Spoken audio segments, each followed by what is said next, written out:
Hello, everybody. Just setting up. Apologies for the tardiness. It happens, real life and all that. So here are our faces. Here we are. Yeah. Happy Thanksgiving, everybody. Yeah, for If you those who. celebrate that in the States. Mm-hmm. And we do have not as many news these things as we had last time, but we still do have some news. So we have to talk about that. And we're also going to talk about something weird, which is it old news that sort of became new news again. So it's okay. Let me mute me because I don't want to. No, that was me. That was Okay. on my end. Yeah, just to make sure I had everything. All news that's new news and maybe no news to you, but we'll talk about that. Uh, Oh, my dogs are all happy to see me. yeah. Looks like it's time. Oh, oh. Like you were late. You were late. Where were you? Where were you? You're not here. Come on. Where's food? So let's start with one of those old news that is new news. Uh, uh this is from the note. Diskless Xbox next year.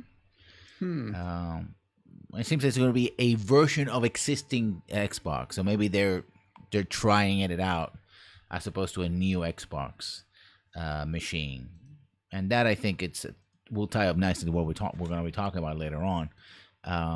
That's from also apparently another company seems to be in a bit of trouble, and this time is EA for their delay of Battlefield 5.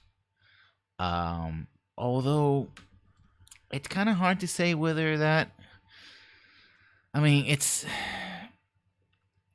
Battlefield's always been lagging behind, basically, Mhm.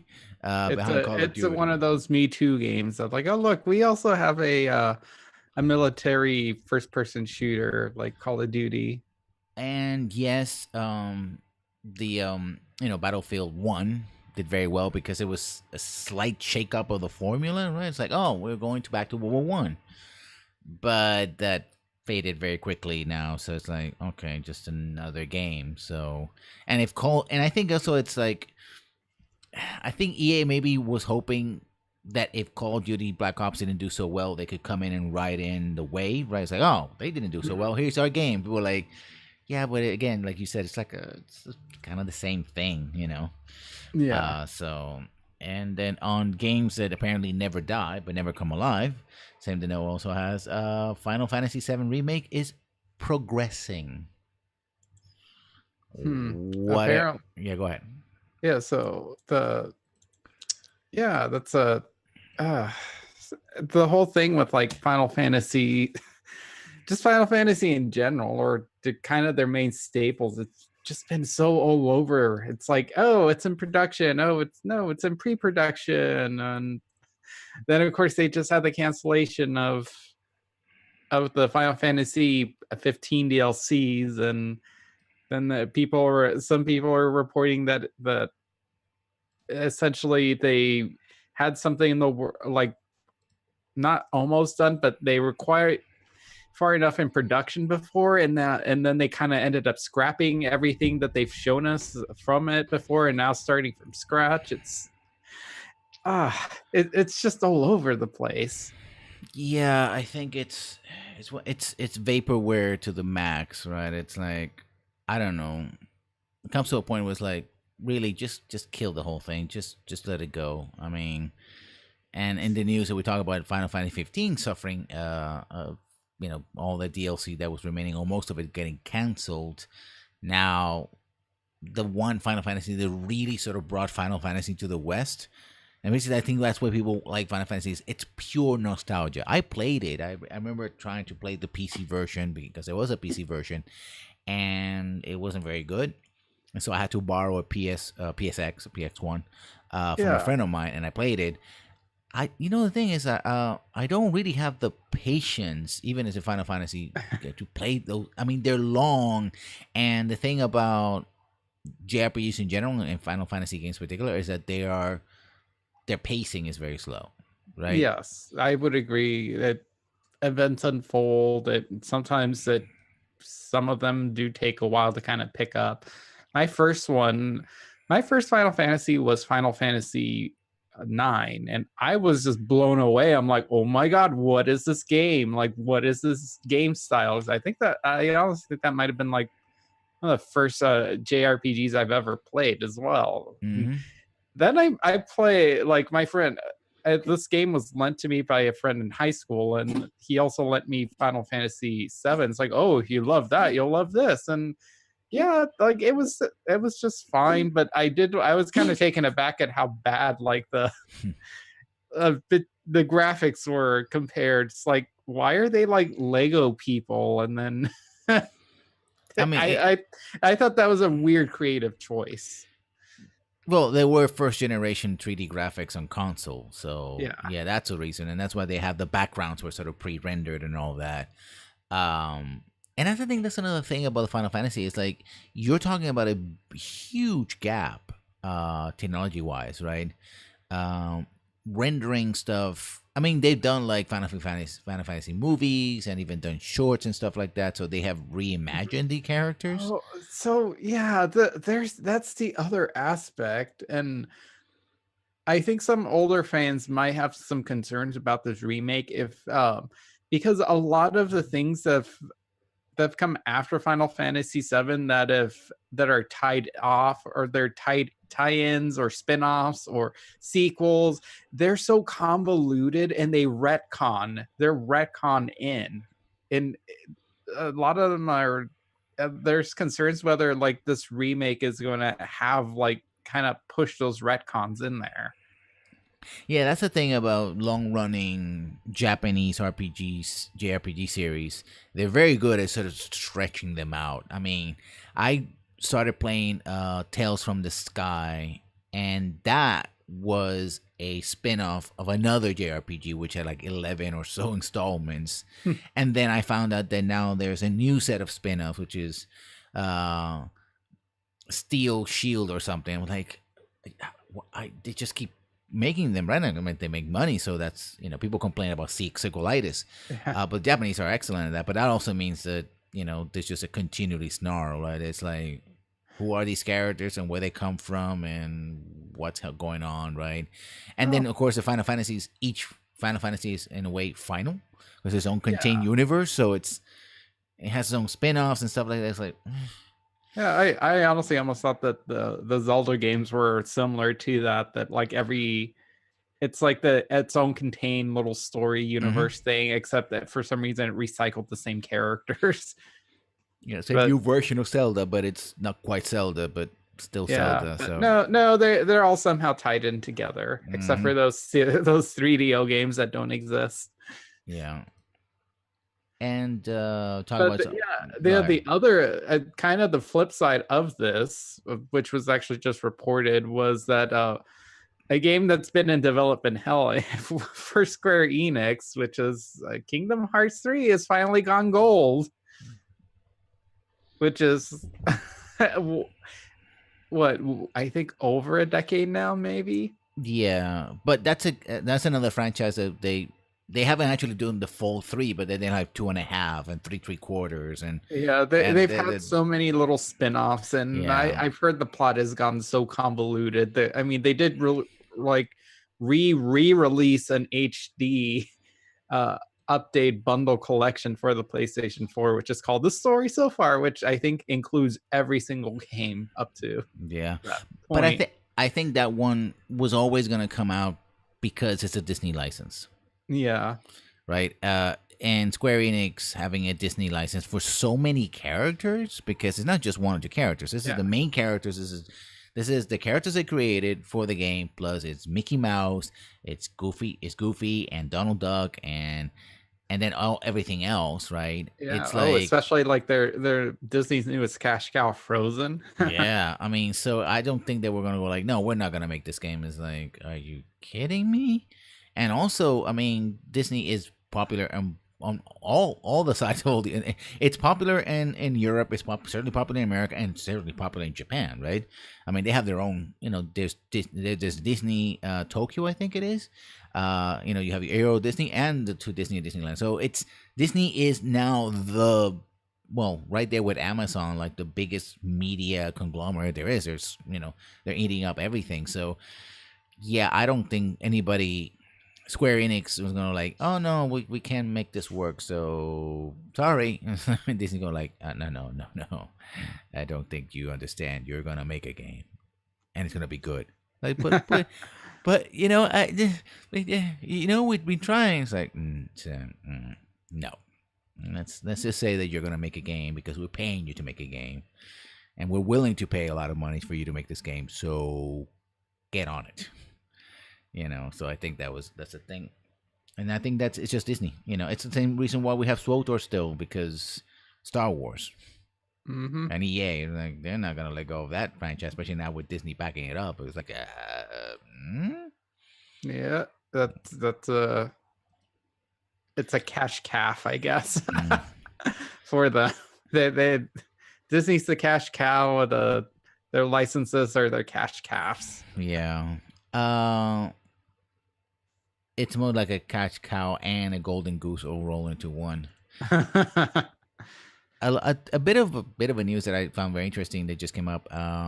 It's Spyro Reignited Trilogy burns Red Dead Redemption 2 to top the UK charts. Now, this is only in the UK, but and I take it's just physical copies, because they don't tend to release digital copy or copy numbers. Yeah. I should be saying, of course, it's going to happen. We're in a country that put Crash Bandicoot back on top for months, 2 years in a row. Yes, indeed, folks. Spyro the Dragon is flying high as Spyro Ignited has successfully toppling Rockstar's Red Dead Redemption 2 from the number one spot on the UK charts. That's from Destructoid UK. I don't see what the numbers are. They just said it's Spyro is number 1, Red Dead 2 is number 2, Fallout 3 is third place, Pokemon Let's Go Pikachu 4, and of course FIFA is there as well. There's two Pokemon games, and both of them are higher than Call of Duty. Right? Talking about numbers and all that, the fact that a lot of people were also complaining that Fortnite won at least one award for best game of the year, beating Red Dead, and all those people were like, it's Fortnite, it cannot, no, it's that. I'm like, really? I mean, award shows and awards are just there to sell the game, and it's already a very popular game and makes people a lot of money, so I'm not really surprised, right? Yeah. Then actually, I think didn't the no report that CBS of all companies is actually gonna have a host a like video games award, or they're gonna air one, which is kind of, I mean, good on them. Maybe they won't be like embed with the gaming with gaming publishers and whatnot to kind of maybe skew stuff, but some of their categories are kind of like a little well, yeah, but I think it's more of a CBS knows how to transmit and do these kind of award shows, right? Even though they're not great. And I think the problem with the way the video game awards, for example, is done is that it smacks of being amateurs, right? it started, well, actually, yeah, it started on Spike TV, I believe. So this was like some little offshoot kind of niche network channel, and that's where it started, and it's kind of kept going, but then it wasn't popular enough to stay on air to be aired anymore on that network, and now it's sort of streamed, and I believe almost every time they've streamed it, they've had technical issues, which is another issue as well, right? It's like so I think CBS would do a much better job. And also I think there's also the fact that it's quote unquote independent now. Jeff Keighley, I think, is the one running it right now. So he needs some money because he doesn't have the deep pockets to run an award show, right? Flying people, have the red carpet, all of that. So he needs the money, and I think it's a mentality, right? It's run the same way you run a lot of publications, where you have your spots and your commercials. Like, well, we have no problem having that in our magazines and stuff like that. Well, we're gonna have it. Michelle's like, yeah, listen, it's supposed to look like it isn't a commercial for the video game industry. It is, but it's supposed to be a celebration of video games, right? It's supposed to, in many ways, the way movies do it, for example, even television, to support ongoing games and all. And now actually with games as service, video game award shows like that would be even more useful because it's a reminder of the services are ongoing. Oh, that game is still being played, right? Like Mm-hmm. where in the past it was like, oh, that game, when it's an old game, nobody's playing anymore. You're sort of celebrating something that happened, right? Kind of like, Well, if it, go ahead. yeah, if watching Nerd Slayer has taught me anything, it's that a lot of really, really outdated MMOs are still being played to this day. True. I mean, they have a following, especially if they Yeah. can people can have um, their own servers and stuff like that. Then Yeah. in older games, somebody will go, they just want to keep playing, so they'll keep playing. Um, and Now you brought up a piece that was very interesting about a YouTuber, Young Yeah, and he had a podcast slash discussion with Jason Schreider, uh, and I watched a little bit, but the ending of it I think was interesting. Can you talk about that for a second? So which one did you actually watch the whole video? No, I know, Uh, I know. I started watching it, but was a bit busy, so. yeah, it is pretty long. I believe it's like an hour and a half ish long. Essentially, the sort of the catalyst that kind of brought the discussion together was that Young Yeah kind of he tends to kind of discuss usually video game news and topics and from his perspective and what he thinks. And one of the topics he brought up was that there was a quote that from Bethesda, I can't remember off the top of my head. It might have been Todd Howard saying that they're still planning on using like the creation engine on for games like Starfield and Elder Scrolls 6, which of course he's brought up. Now that Fallout Do you 76 think? has come out and it's it's not doing good, doesn't look pretty. There's concerns that there's still kind of that Bethesda's a little too tied to the creation engine, kind of like, Mm-hmm. yeah, it's great. Modders who are well acquainted with your creation package and everything. But at the same time, like your games still like look and have that same feel, and they're not progressing. They don't feel advanced. They don't feel next gen. And he voices concerns in his videos, and I believe that Jason, he wrote an article kind of defending the kind of the Bethesda and the notion that engines, they're not using the exact same engine for every single game. It's engines, what an engine actually is, it's just a collection of programs. Those programs can be like updated individually, which makes sense. And he kind of calls out Young Yeah, and he calls him a YouTube provocateur. Mm-hmm. And Young Yeah kind of responded to that, made a video about that. And but they kind of got into contact, and they had a actually pretty civil discussion. They didn't agree, or they didn't agree on a whole bunch of things. It's mostly Jason is kind of feels that like the gaming community, or just like the constant like outrages, are kind of toxic, or at least they're causing game developers, so like small time game developers, kind of reconsider being in the gaming industry, because it's kind of creating this negative toxicity within the gaming community. But at the same time, as Young Yeah brought up, it's like, well, how else are you supposed to voice your concerns? And Young Yeah, he doesn't ever advocate like attacking anybody. His channel is very civil, and a lot of his viewers and commenters always like discuss things, not in any kind of negative ways. But of course, you can't always control other discussion forums like Reddit or Mm-hmm. Twitter. Yeah. So it's a give and take. And he answered some questions that some of young as viewers watch, and they were interesting, just to kind of get some clear some of the air and like the insights and whatnot. But I thought overall it was pretty an interesting discussion. I think most of the interesting stuff is like towards the back, because they kind of sort of agree to disagree.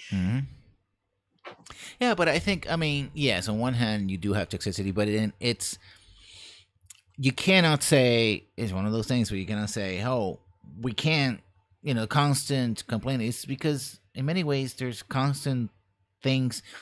It depends on what you're talking about. Right? I think it's a subject, right? If you're talking from a consumer point of view, from a quality point of view, from the attitude that the video game industry has, that their consumers are just sort of open wallets, right? And we just can't get enough money out of them, that you can coast, as Bethesda has done, on not exactly the same engine, but yes, a bundle of software. And yes, you have to modify it. But it comes to a point where either you completely change the engine to something new, or it breaks down. It doesn't do what you need it to do. And clearly, even back in the day of Skyrim, there were a lot of problems with the engine, right?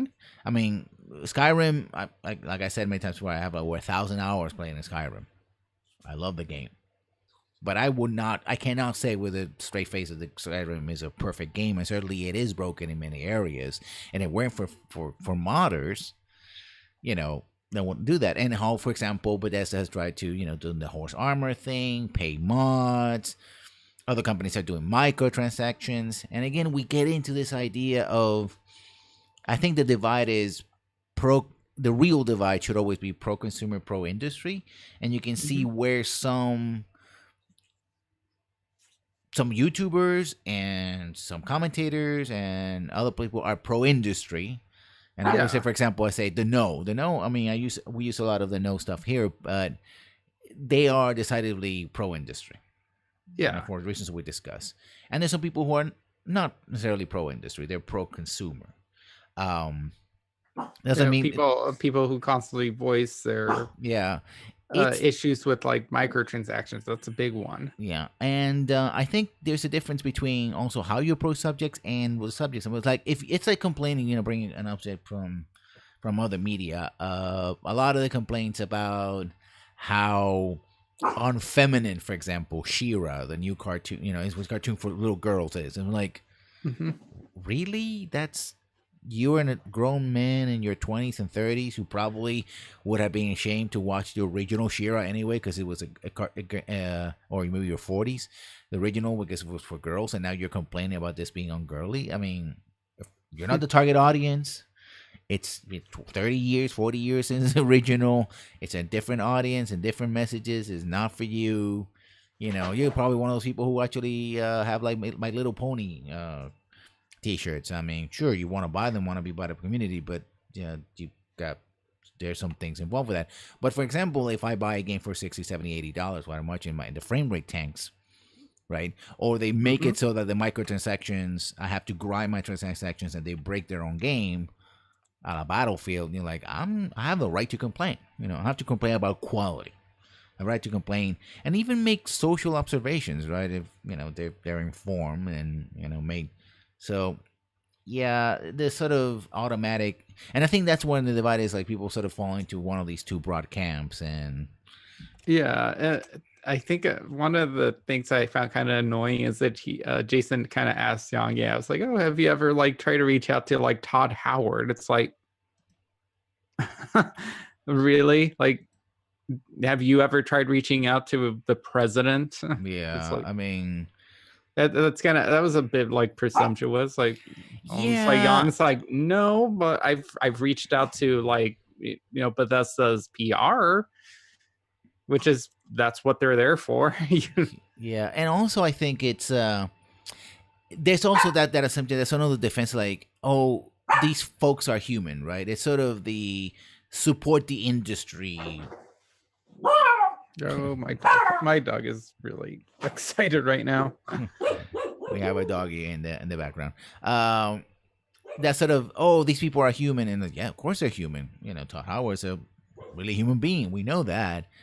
But so if if a president of a company you know fills a river with toxic sludge, yeah, that was a human being who did that, or or the company that they own. That doesn't mean I'm not gonna criticize them. It's like it's it's attempt to humanize, like, oh, you would understand if and instead it feels like, oh, you're kind of in bed with these people, right? Because you talk to them and they give you access, and we talked about this before, right? Then of course they're your friends, or you feel like they're your friends, so you don't want to criticize your friends. It's like, my position is I'm trying to do my friends are the people who watch my channel, right? And support my channel, and I try to do a service by them, entertain them as well as inform them if I can. So I'm sorry if I'm not Yeah. friends. I didn't reach out to Todd Howard. I'm sure Mr. Howard is a wonderful human being. He doesn't, he doesn't eat babies and slaughter puppies in his backyard or anything like that. So that's fine. I'm not accusing him of doing that, and I'm not dehumanizing him. I'm just saying, hey, listen, you got some problems, and here are the problems, and if you don't deal with them, your games are not gonna be good. Period. Yeah. And actually kind of funny because Young released a video this morning that apparently there's this box that just kind of showed up at his place and he didn't think it was his. So it's been sitting there for like days. And apparently it was from Bethesda, and they sent him like but they sent him Fallout 76, like the power armor edition with like the mask and stuff. I'm like, okay. He was kind of like I wasn't expecting this. Like, are you sure you guys sent this to the right person? It has my name on it. Yeah. And then those moves are kind of weird as well, because they feel like, oh, well, listen, if you really liked us, you were really a fan, you wouldn't complain as much, right? Or not, as the case may be. Or maybe they're saying, yeah, we don't, we can take the criticism. But again, it's a PR move that is like, what? I saw that bit. It's like, I saw the clip and was like, what the? That's weird. I mean, but that's it. You can send me all you want, also all the tat you want. I'm gonna act like a politician, just like I just get donations. Doesn't mean I'm gonna do your bidding, and I'm not, because I don't care. Ideally, it's tat. It's tat. Ideally, politicians should be. Yeah, ideally. This is what's gonna happen. If you send me stuff, I'm gonna tell you. I'm gonna wear it on stream and say, "Hey, I got this helmet," and then I'm gonna put it back in the box and I'm gonna put it on eBay. I enjoyed it. I don't have space for this stuff. Sorry. And if I did, I probably wouldn't waste it on that. I mean, or I could donate it to Chapel. He actually loves it. He has space for that. So look at that lovely collection he has in the back. Come on. He would need it. Give it to him. He loves it. Yep. I love my little figurines and tat. Talking about breaking news, while we're there, from BBC News, the number of child gamblers quadruples in just 2 years. Whoa. Oh, but why is that? Interesting. Let's look at the this comes by way of Jim Sterling as well. Oh, really? Well, let's look, because this seems to be pretty interesting. The commission, well, this is the gaming part. The stats. The young people on gambling report found over the past 12 months, 39% of 11 to 16-year-olds have spent their money on gambling, and 40% in the previous week. Okay, young people have gambled in the past week, spent an average of £16, which is about $20, something like that. 6% have gambled online using a parent or guardian account. Okay, that's a pretty low number. It's from the BBC News. BBC News World Report. 60% of young people think their parents would prefer them not to gamble at all. However, only 19% say their parents set strict rules about gambling. Okay, so you have your stats about. But the line that's very interesting is, the commission also raised concern that close to 1 million young people had been exposed to gambling through loot boxes in video games or smartphone apps. These can involve a player paying money for an item that is only revealed after purchasing. Ooh, so in a way, the Gambling Commission is saying, yes, it might not be may or may not be gambling, but it's a gateway to gambling. Oh boy. Now Jim has a video out, and you can watch it on Jim Sterling's YouTube channel, of course, and on his website, Inquisition. But I think that's very interesting. The fact that we now have an electronic gateway drug, so to speak. Oh boy. What do you think? What do you think about that? I'm just thinking back to I, when I played Yakuza 1, there's sort of like this little sort of sub thing where you have a little girl with you, and you can kind of like, she wants to do stuff like, oh, I want to go eat some ice cream, or I want to go watch you know bowl. And there's a lot of her things is like, I want to watch you gamble, like, but you gotta win, like you gotta make like 10,000 yenis, like win a lot of money in Mhm. one sitting while gambling. I'm like, wow, like you're like this 8-year-old girl who's like already into gambling. That's a Yeah, little odd. yeah, Maybe not so much now, and which yeah. kind of makes me wonder if if kids are playing these games then nowadays, like what's gonna happen when you know they're productive members and they have jobs, they have a life, and they don't have those restrictions from a parent now. It's like what happens when you give a teenager, young adult who's a college student a credit card. Oh yeah, and then oh, and those two kind of go hand in hand, and then they just turn 21, which Mhm. I, depending on where you live, like in America, 21 is age of gambling and age of drinking. So yes, you now have you have an entire generation who has grown up playing video games, usually from a young age because their parents usually also play video games. So what the thing they do is that I seen it. This is from personal experience. They hand the phone to the kid. They're Mm-hmm. like, hey, play with that while I'm doing the shopping, whatever. And there you see the kid going, pressing buttons and whatever.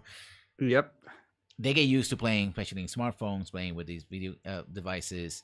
They grow up with them, they get consoles, whatever. All of them have microtransactions, and the moment they hit college, or they get a credit card, right, or a bank card, because now bank cards also have credit card symbols, right? Oh, and there are many stories about a kid here, a kid there spending $10,000, $100,000, etc., and stuff like that. And even Mm-hmm. Apple sort of saying, "Hey, listen, we need to put some controls here because it's lucrative, but dangerous for us."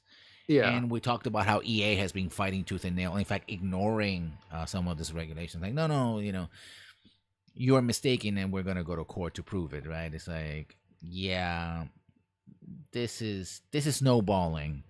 And we talked about last week about the business models. So, yeah, if you if microtransactions get jammed, right? If many countries say we're not gonna have them, that I think is gonna be the thing that's gonna pierce the video game bubble, because a lot of Yeah. these games are Isn't predicated on microtransactions.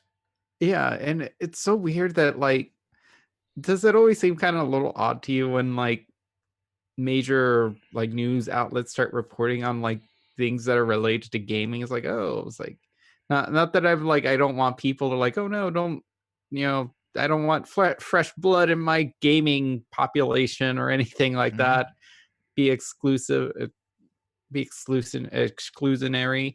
Um, it's just kind of like, oh, it's just so interesting. It's just seeing it from like a perspective of somebody who isn't a gamer and I guess normal people. Uh, um, and it's usually terrible that they kind of focus on the negative, especially with something like microtransactions. I think last year is when there was a big, spotlight shine on the gaming industry when it came to the release of Star Wars Battlefield 2 Hmm. with its microtransactions and the outrage. And yeah, a bunch of media outlets started reporting on that. Yeah, and I think that's the thing. It's like, yeah, the negative news, the flashy news, right? The violence, the blood, of virtual blood, and gambling. Because if you can tie it to violence or vices, that sells, right? It doesn't have to be sex, but it's a vice, it's naughty, and it's children. So it's a perfect combination of worried parents who Well, do someone watch the please news. think Right? of the children. Yeah, I can't do this. I can't handle this. So please, somebody do this. But I think there's also a real concern. I mean, this is otherwise it's like it's like Yeah. the news wouldn't be talking about. Well, I guess they do talk about movies and stuff like movie stars and all that. But again, it's more of the vice, right? Which movie star got caught in a sex tape or topless on the beach or had a nasty breakup, right? It's it's not necessarily sex sells, vices sells. The Hmm. prohibited or the dangerous or the that's eye catching, right? And I think that's the thing that for a long time video game industry had been skating under. The worst they had to deal with calls for banning because of unfounded Violence. violence, right? Kind of unfounded, and it's like, well, whatever they toss our way has to be unfounded. But now it's like, oh wait, this is an actual concern, this actual problem.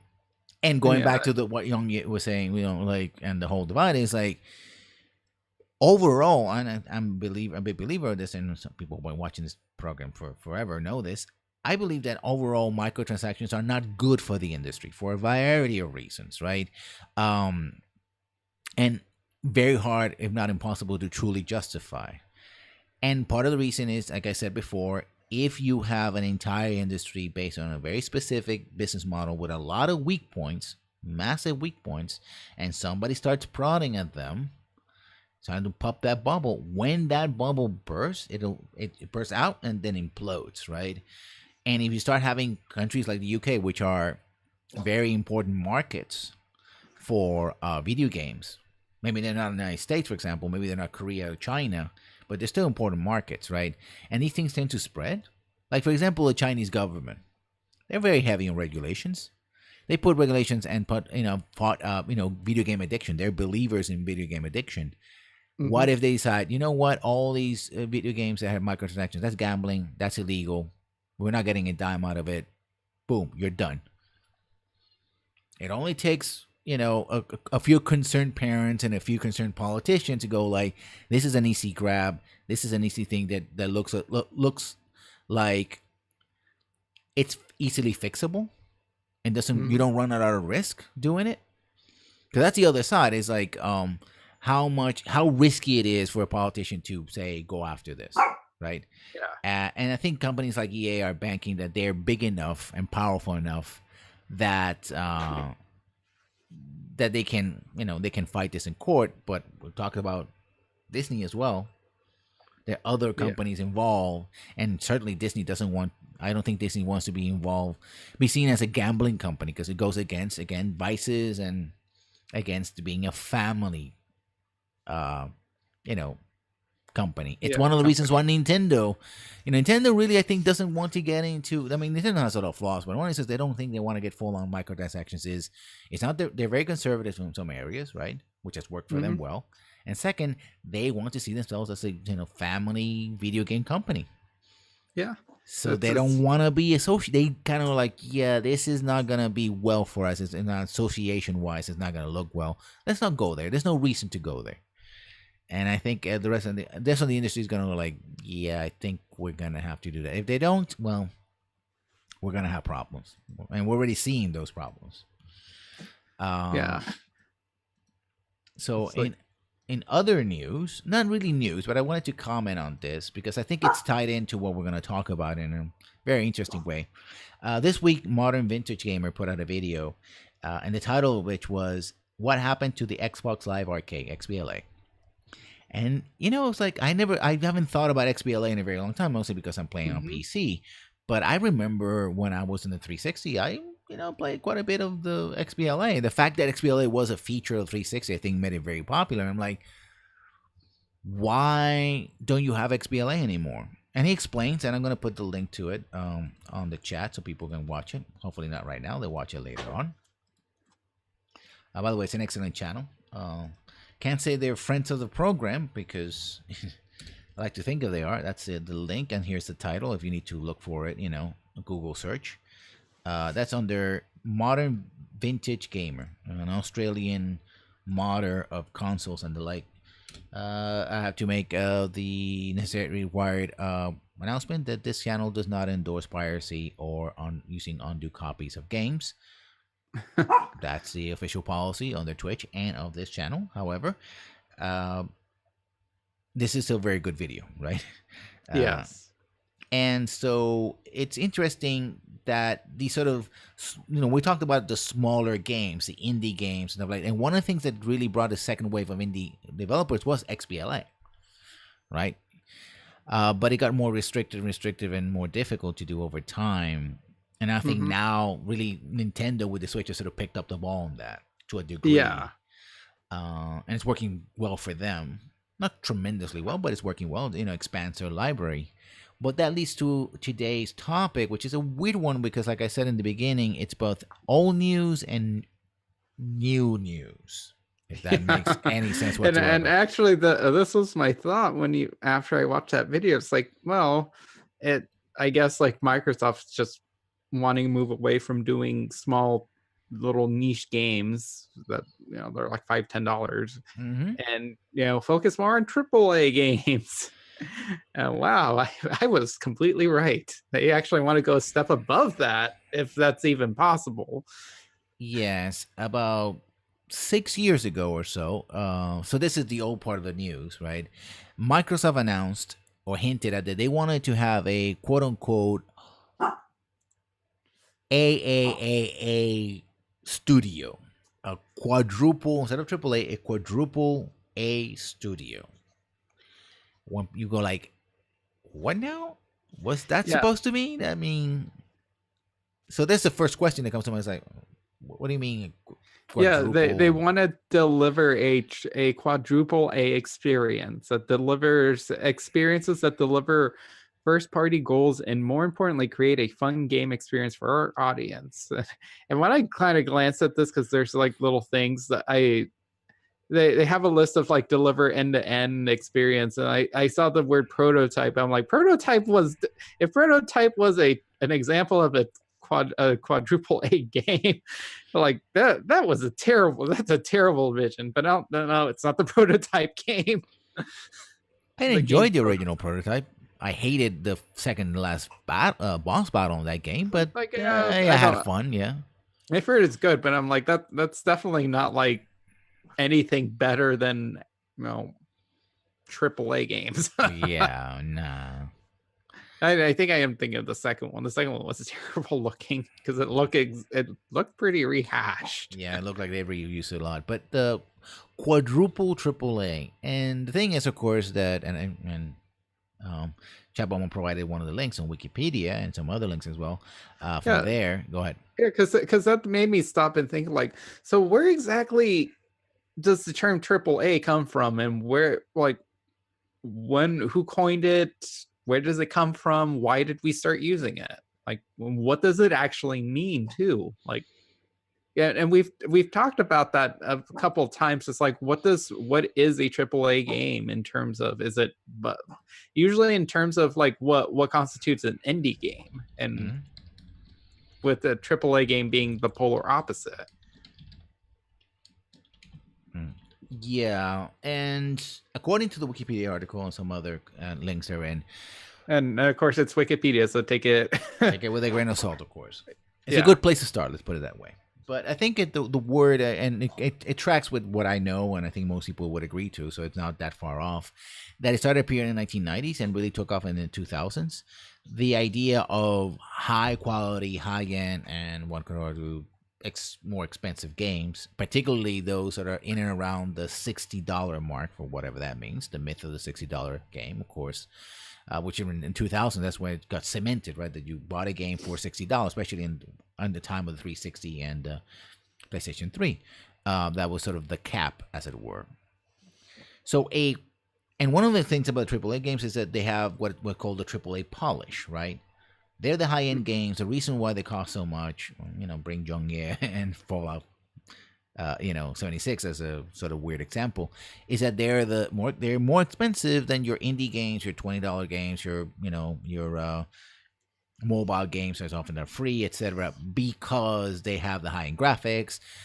Nowadays they're fully voiced, right? Everything they 20, 40, 60, 80, 100 plus hours of gameplay, or now games as service, right? They're the big, used to be the big MMOs as well, like World of Warcraft. I think certainly would be considered a triple A game. They're the big games, right?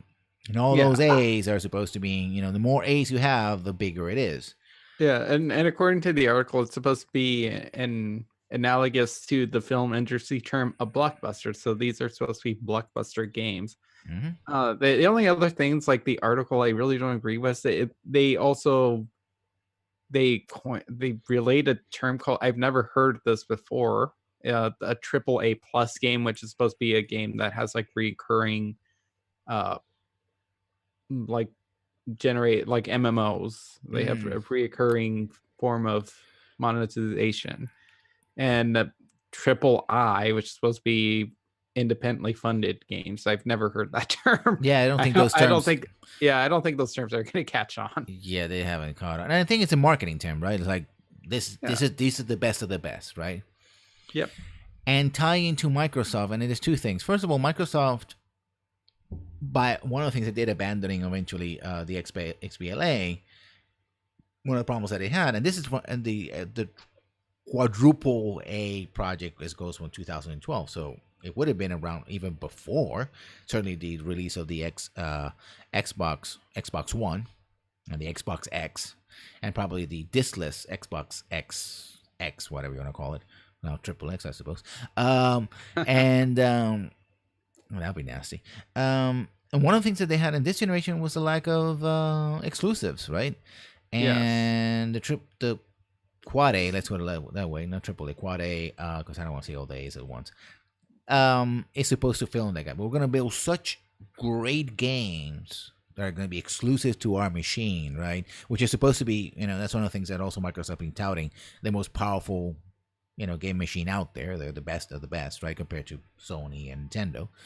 Although Nintendo really hasn't been in the competition for the best machine in a while.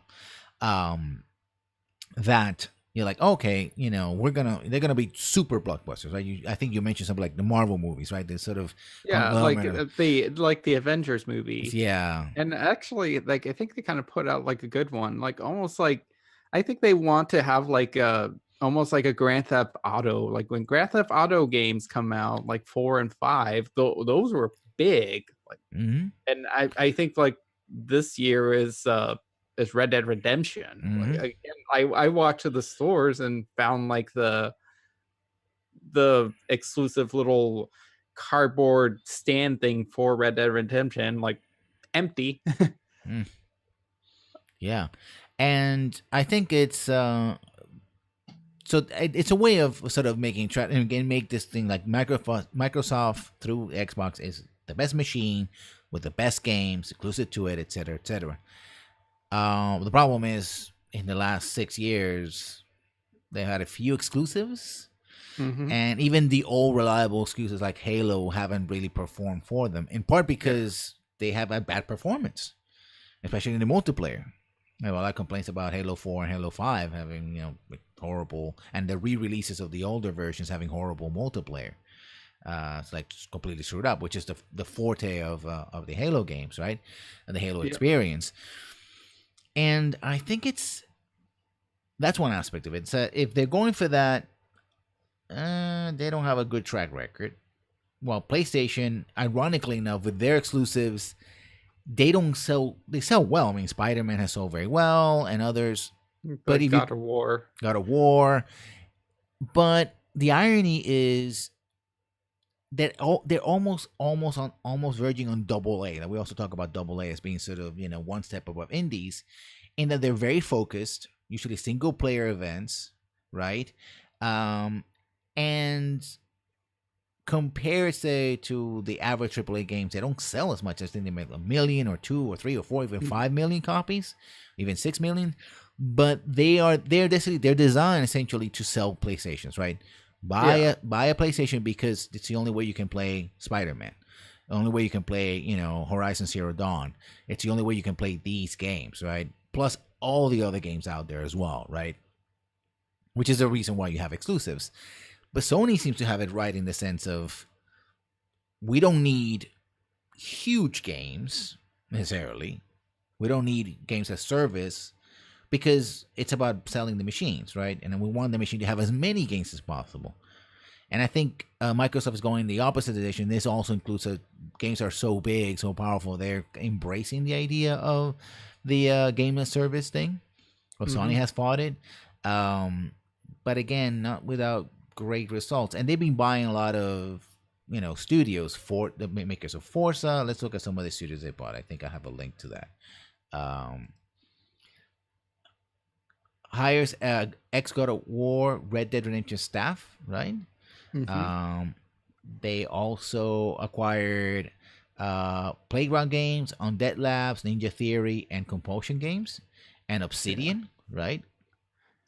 But it also seems like, and this is where it gets problematic, I think, for me. It's they're throwing a lot of money. I mean, it's Microsoft. They have Yeah. the money. They are a company that, even without their gaming division, is one of the biggest electronic companies in the world because between 80 to 90% of all computers in the world use a Microsoft-based operating system.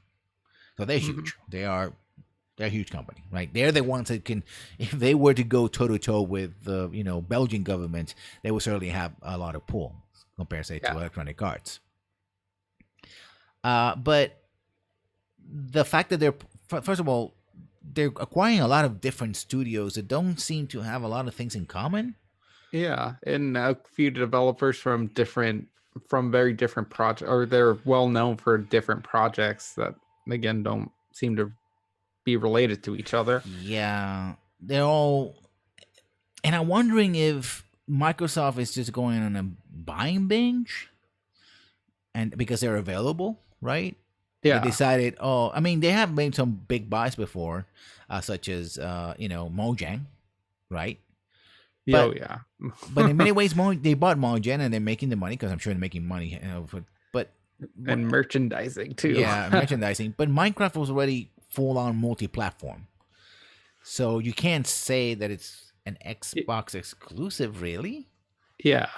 And you can't really roll back on that. It's like, oh, yesterday we were selling it to Sony, but now not so much. And Hmm. no, I don't think that's gonna happen, especially with the amount of money they pay for that. Like, it was in the billions of dollars. So yeah, um, it feels almost like, to make a comparison, like when a big bank or another one of those industries starts buying a lot of the competition and having a lot Yeah. of mergers. And people, oh, wow, this is going great, and there's someone in the room going like, yeah, this is gonna end up badly.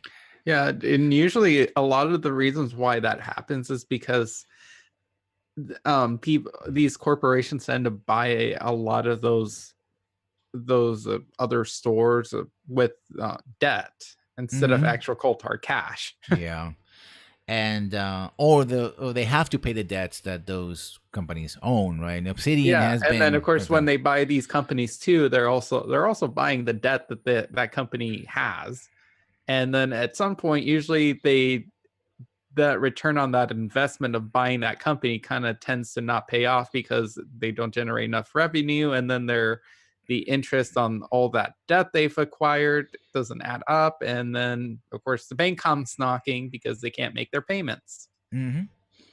Another thing is that you have a clash of cultures we talked about in the past between publishers and developers, and I think, think of Obsidian. The only two games they made for consoles were under contract, one with BioWare and another one, BioWare EA, and another one with Bethesda, right? And they made them that way because, well, the games already had console versions, so they had to release them. And when it came to Mhm. New Vegas, it didn't go so well for them, right? Yeah.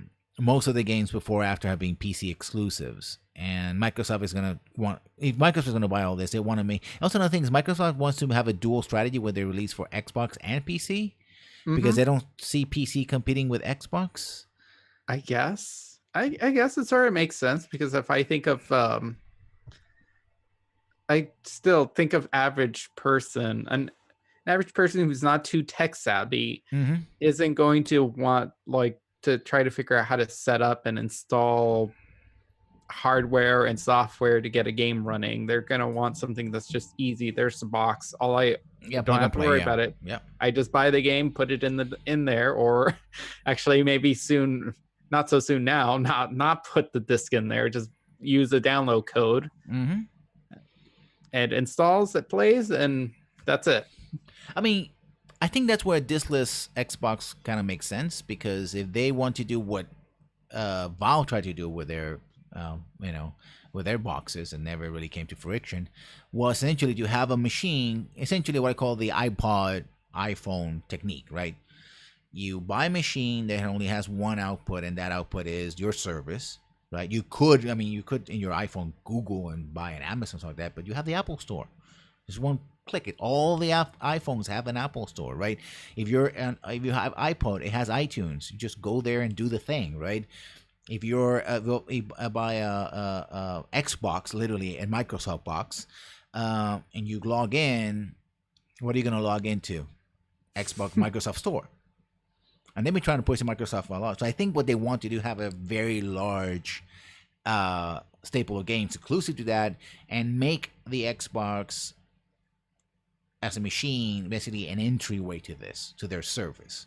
Because they've been talking a lot for years about not counting how many Xbox they sell, etc. It's all about concurrent users and people, and they tout the numbers of people who are on Xbox Live and stuff like that. So I think they're very service focused, which ironically Xbox Live Arcade would have been perfect for that. In fact, it was designed to sustain that online service, to thrive, especially with smaller games or cheaper games.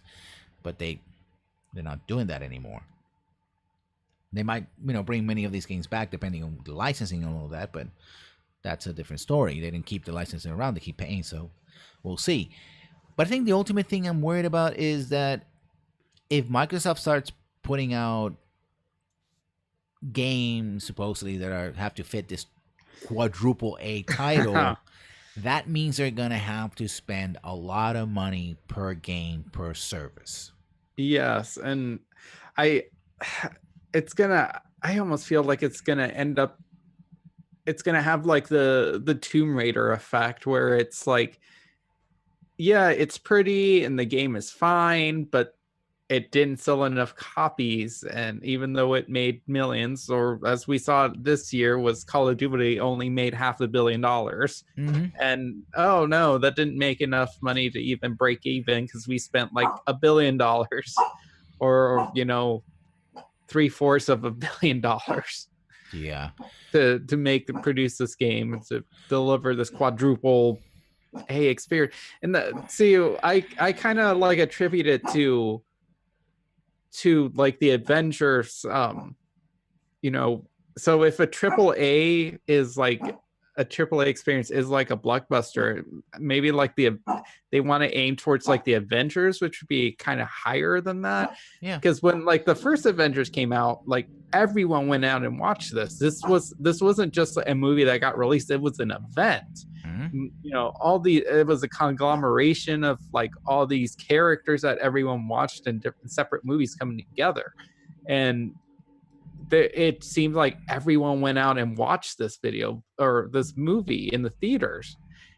And I don't think you can have the same thing with a video game, like, because it's, even if you have like the dual PC and Xbox, even if that wasn't a factor, you kind of have to cross like a big line, because not everyone's into like video games. Unlike movies are a little more ubiquitous in our culture. Yeah, they're more easily accessible, and they're more accepted among the community, our society.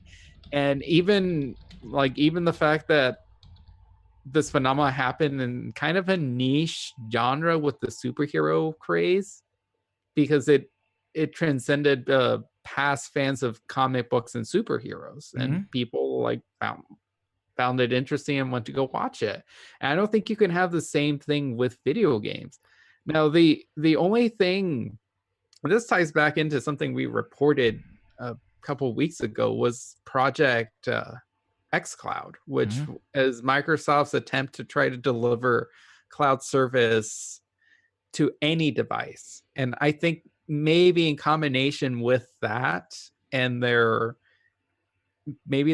what their aim is to make these really big experiences, and not even have to worry about whether someone owns a PC or an Xbox, because hey, you guys don't have phones? Yeah. Nowadays almost everyone has a phone. And if this Project X Cloud can actually work well anywhere, like, hey, they don't need to have an Xbox or or a PC, they just have to subscribe to our service, and there you go. They can play. They can also experience our quadruple A experience.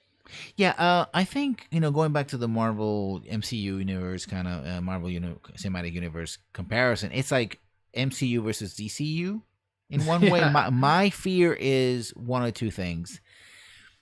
Microsoft could end up being the MCU, and then Mhm. everyone else tries to become like the DCU Oh, and yes. failing. And remember, you already have several games. We talk about these two games, Destiny, the franchise, and Grand Theft Auto 5. Between them is $750 million spent or more, right? So that's Mhm. already there a lot of money. We're getting closer and closer to the $1 billion game. And we talk about quadruple A. I think that might be what they're and also it's games as service. We all talked about before microtransactions, everything else we'll be talking about a couple of weeks, couple of months. All the weaknesses in that model, keep them in mind, chat. Um, and they're aiming for quadruple A. They're gonna have to outspend that. Either they're gonna spend a lot of money, and everybody's gonna go, we have to spend as much as more as Microsoft is doing, right? Mhm. At least not so much ironically, not so much Sony and Nintendo, because they're relying on hardware sales. Yeah. It's the software companies going to hold. Wait a minute. If Microsoft has a hardware platform, and on top of that, remember also everybody's doing their own services as well, and they're having, Bethesda now has its own installer. You have Origin for EA, you have Ubisoft. Everybody wants to have their own little installer, so you have that one service away from Valve, or an alternate to Valve and GOG and Xbox and whatever on the PC. Sorry. Um, that either they're the MCU, and so everybody tries to follow and essentially follow them out the cliff, or Yeah. it turns out that we already have our MCUs. We have Rockstar, Take Two, Rockstar. We have, Activision Blizzard. We have these companies that already are the equivalent of the MCU, and here comes Microsoft trying to come back from behind because they're already behind in the console. They're number 3 in the console wars, right? And fall face first. And spend a lot of money in a lot of little studios and acquire them and basically vacuum all these studios. And when they crater, I mean, Microsoft is not gonna. They're not gonna fail. I mean, they're No. literally too big to fail unless somebody else on everybody I jumps to I mean limits or something. the worst thing that could ever happen is that, because this is sort of a this is somewhat risky. It is like they are investing all this money in that X Cloud project technology.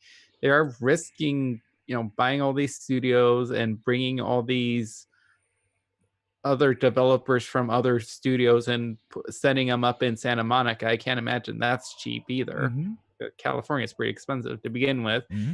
So those are pretty big risks. But worst case happens is that Microsoft shuts down their gaming department, and Again. they'll still be fine. Microsoft isn't going to go out of business. Yeah, I mean, already they canceled like a couple, like 5, Yeah, 6 years. Microsoft Games, it's gone, right? Which is yeah, ironic. Like when Microsoft Games was out, it was brought games like the original Mass Effect and Halo yeah. and all of those games. Which Microsoft Studios, and then that's a series. yeah, they can't. I mean, they started kind of working on their version of VR, which was this weird combination of like augmented reality HoloLens thingy that Yeah, they just quietly canceled, and no one's ever heard of it ever again. yeah. With a really creepy looking like Conquer that squirrel thing from Conquer's Bad Fur Day. Mm-hmm. Yeah, I mean, it's one of those things where I don't see all for the industry. I don't think this is going to be good. Either they dominate and everybody else is going to be left behind, Mm-hmm. or they're the ones who fall. Well, the division falls on the cliff, and then all these people that have been brought together get wiped out because it's like, well, we don't need you anymore. And by the way, we also talked about this before. When you get bought up by a big publisher, they buy your properties, they pay your checks, and they buy your brand. You get reduced to a brand. So now Obsidian is a brand. They're brands of Microsoft. Looks like BioWare is a brand of EA and all these. So they can do whatever they want. They can just dissolve the studios and keep the brands. And then, hey, Origin. Origin is a brand that belongs to EA. It came from one of the companies they bought, who make games like Ultima, the Ultima series, and Wing Commander, to give two examples. But that company doesn't exist. But they have the name, and they used it, and now they have Origin back again. But it's just a brand. So I don't see this as a good thing for, and I don't see who wins in this scenario.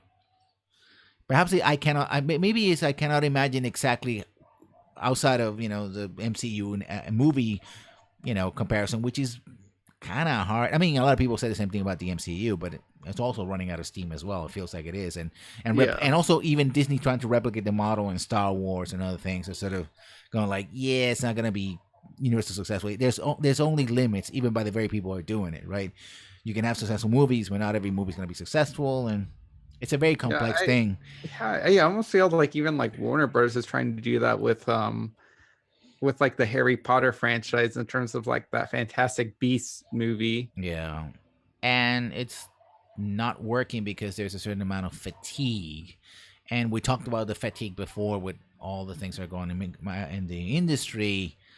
Yeah, I don't know. I mean, it could work. I mean, I don't want to be a complete naysayer.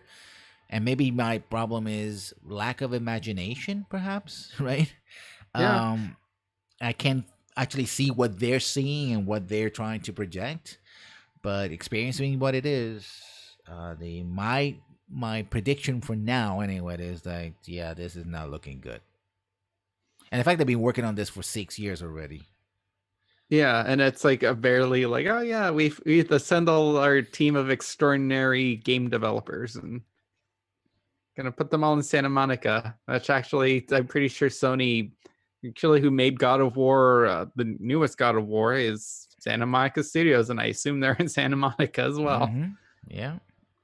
Maybe they could be like next, just in the office across the street, and they could have like a little grudge or something, or a little, I don't know, like game jam or something. They probably spend a lot of time in the same Starbucks and just bitch about their bosses, which like everybody else does. Like, yeah. Well, I think that's our befuddled and confused take on the whole thing. So, Chapelmon, where can we find you on the interwebs? You can find me at Chopamon pretty much everywhere. I am Chopamon on _Aragon on Twitter and on Twitch, and I'm primarily on YouTube as just Chopamon. And of course, you can find me here, Lessons Learned 1. The one is important. And also the Lessons Learned channel, which we usually put the bots of this podcast and every other podcast. And I'm currently playing Shadowrun Hong Kong, finishing the Shadowrun Returns trilogy. Having a blast, by the way. It's a great little game, indie game, which, by the way, the company here, Brings Game Studios, got bought by Paradox. But that's a story for another day. But I'm having a great time. Hopefully, if I do go back, say, to BattleTech, which is the other game they released this year, which is pretty awesome, I'm also going to have a blast. So thank you, everybody, for coming. And as always, we'll see you when we see you. Bye. Bye.